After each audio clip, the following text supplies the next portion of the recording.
Miseensotni raayyaa ittisa Empaayirii Ijaa godina Qeellam Wallaggaa aanaan Filloo fi bulchiinsa magaalaa Dambidolloo irraa wobotti harka kennatan.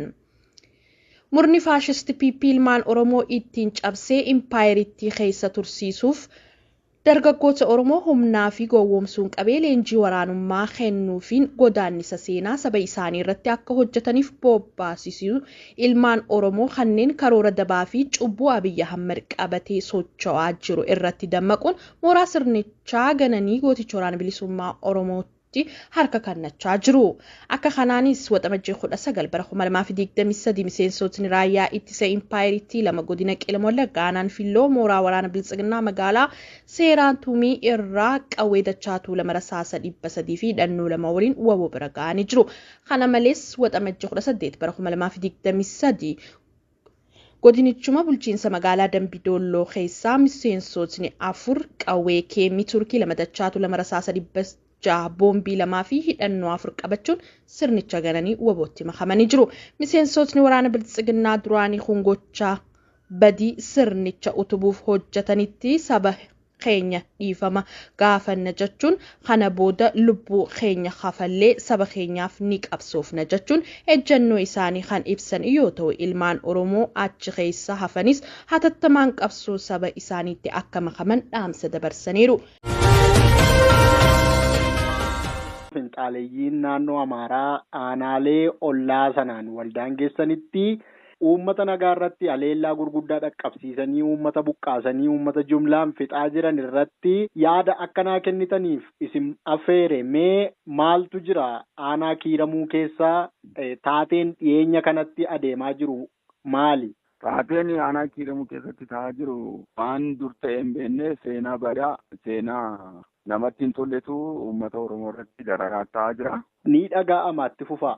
Gaafa 30 duwwaa 2014 waraana finxaalessa Amaaraa dura buufachuutiin namoonni hundi xurumbaa fuufee uummata Oromoo irratti magaalaa Haarootti duulee guyyaa tokkotti nama 18 turmaa kan guyyaa sanatti amma yoona kanaatti illee meediyaa irratti kan tokko hin argamne seenaan isaa kan hin odeeffamne maqaan namaa kan hin dhahamne badiin gurguddaan kan ta'e guyyaa sana jalqabee gandoonni abbiidhaan gandoota jaammoo sochiidhaan to'atanii amma ammaatti kan jiranii fi uummanni Oromoo tokkollee kan irra hin jirre beelanni horiin saamamee manni jireenyaa irraa gugubatee tokkollee irratti hin argamne gandoota jaarratti amma guma qabatamaadhaan tokkollee manni jireenyaa irratti hin argamu hin jiru. Ayyee gandooti kun gandoota kam fa'imee maqaanuu dha'uu dandeessu gandoota fakkeenyaaf kan humna jaraa harka jiru yookiin immoo akkasumas kan uummati Oromoo irraa buqqa'e kana gandoota akkamii fa'ime? Gandoota caffee guddinaa jedhaman magaalaa Haaroo. Ayyee gandoota kana keessaa egaa uummanni Oromoo lafuma qabiyyee isaa ta'e irraa buqqifame moo humnooti sun tarii lafa isaanii deeffachuudhaaf kan isaan akkas godhan?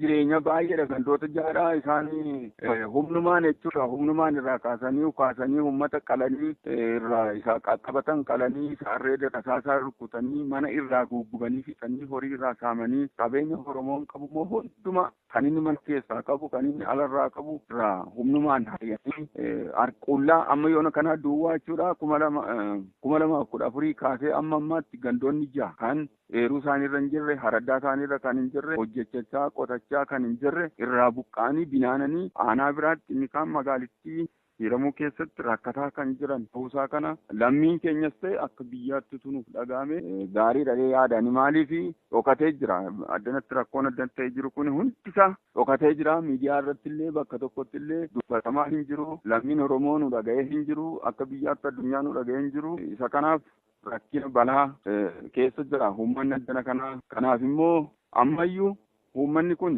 ganna sadaffaa qotataa hin jiru eeruu isaata hin jiru finxaalessa Amaaraa kanaan qabamee daangaa babal'ifachuuf naannoo sadiitti kutachuuf kan qabatamee taa'uudha jechuudha isa kanaaf ammayyuu sodaa balaa jira qaamni hidhate kun ammayyuu gurmaa'ee ganda baagiin Haaroo Waddeessa Diimaa jedhamu keessatti hambi ijaaramee kan jiruu fi guyyaa guyyaan immoo nama ajjeesaa saamaa kan jiru ta'uu akka nu hubattan barbaanneeti rakkina amma kanaatiin jira naannoo keenya. Hedduu nama gaddisiisa egaa bakka sanatti silaa qaamni seera kabachiisu argamee uummata ittisuun dirqama ture. Mee qaamni keenya kabachiisu kan mootummaa kanaan bobbaafamu bakka sanarra hin jiru moo maaliif mee dararaan uummataa akka kana jabaachuun? Gaafa 23 baatii 8 2015 humni ergamee ture, kumaandoo kan jedhamu, humna addaa kan jedhamu akka Oromiyaatti ergamee ture. Addanumatti namoonni kumaan lakkaa'aman dhumanii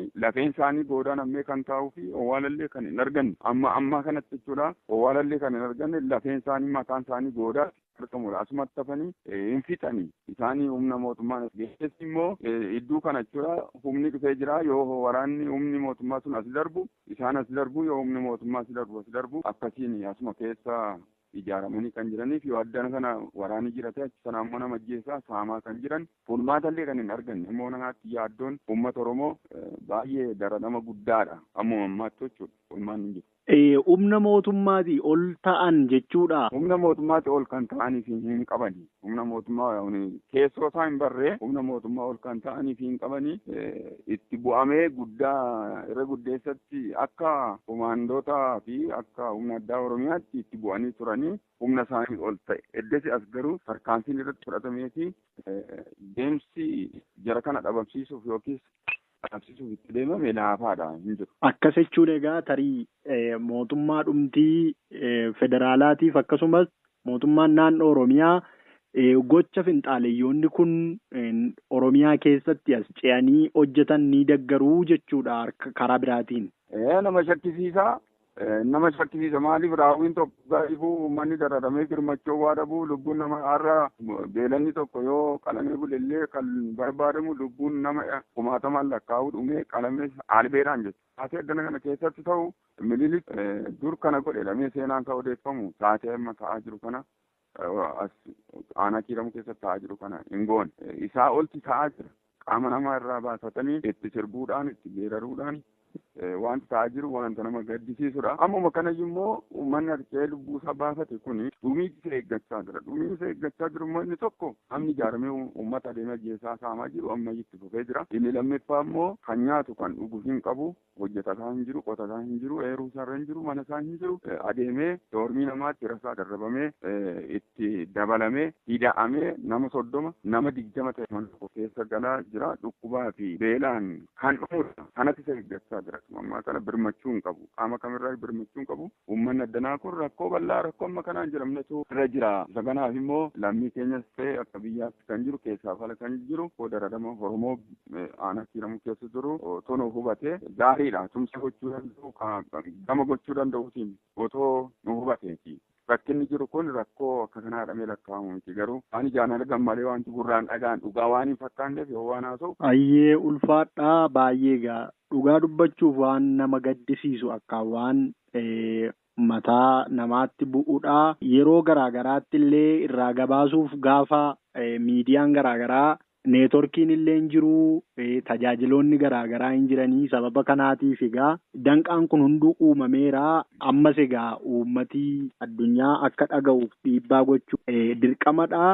Mee aanotiin ollaa sana fakkeenyaaf kanneen akka aanaa giddaa aanaa eebantuu haroo limmuu warri jedhaman ni qaqqabamoo xiyyeeffannaan isaanii aanaa kiiramuu qofa irratti? Aanaa amuruu akkuma aanaa kiiramuu godhaniiru aanaan amuruu aanaa makiirra jedhamanii gandoonni aanaa sana keessa jiran Edir kan jedhamanii Jawaja kan jedhamanii Waalli kan jedhamanii naanna'anii Cidhatti kan jedhamanii gandoonni addaa baay'een kan jiran irra hin jiru. Namni irraa buqqee akkuma kanaan manni sirraa dhumee uummanni sirraa inni qalamu qalamee inni lubbuusaa baafatee jira. Aanaa amuruutti jechuudha. Eessarraa duudhu isaa immoo Haroomarra teessuma isaanii Baagineerra teessuma isaanii godhatanii kaambii 11 kan irratti ijaarratanii qaban achumarraa itti duudhu. Giddattillee akka kanaa dheengadda gaafa lama baatima kurneeffaa lama 10,2015 kana gara nama 10,20 ta'u lubbuun mana isaatti darbe waaqni kan jedhamu gandi tokko jira gaditti duudhanii achumarraa jechuudha kan fixanii fixanidha kan jechaadha. Horii ooffatanii namoota irraa fixanii namoota gurguddoo mana isaanii qe'ee isaanii jiran qe'ee isaanii irraa qalanii fixanii aanaa giddaa aanaa amuruus dararaa jiru. Alii kan jedhamu aanaa giddaa keessa jira. Achi buufata isaanii dhaabbiidhaan kan isaan jiraatan amaarri ijaaramanii finxaalessa amaaraa sun jechuudha. Amma akka keenyatti finxaalessa jedhu malee amaara hundatu meeshaa qonnaa lafa kaa'ee meeshaa waraanaa bitatee uummata Oromootti duulee qabeenyi Oromoos saamaa lubbuu Oromoo dabarsaa Amaara hunda aanaa kana keessa jiranidha jechuudha. Kanaaf amma Finxaalessan jedhamu irra isaa keessa duraa bu'an malee ennaa duulu xurumbaa fuudhee magaalitti kutee Oromoo Amaara hundatti duula. Amma meeshaa qonna kan baatu hin jiru. Amaara kan ta'e kan aanaa kana sadan keessa jiran Amaaronni jiru. Naannoo Guttiin jedhamu tokko keessa naannoo Regeetee yookiis Amur keessa kan jiran jiru. Isaan amma meeshaa qonnaa lafa kaa'anii meeshaa waraanaa baatanii uummata Oromoo irra ukaasanii naannoo sadii horii fe'aa horii ceesisaa kan jiranidha. Kanaaf amma meeshaa Amaara keessa jiru meeshaa qonnaa kan baatu hin jiru. Hunduu meeshaa waraanaa xiqqaa hanga guddaatti baatee eessa akka inni fidu hin beeknu, eessa akka inni argate hin beeknu, eenyu akka kennu hin beeknu, uummata Oromoo lafarraa fixaa inni duugaa jedhamu. Mucaa ishee biran darba ishee guyyaa shan bulte biran darba.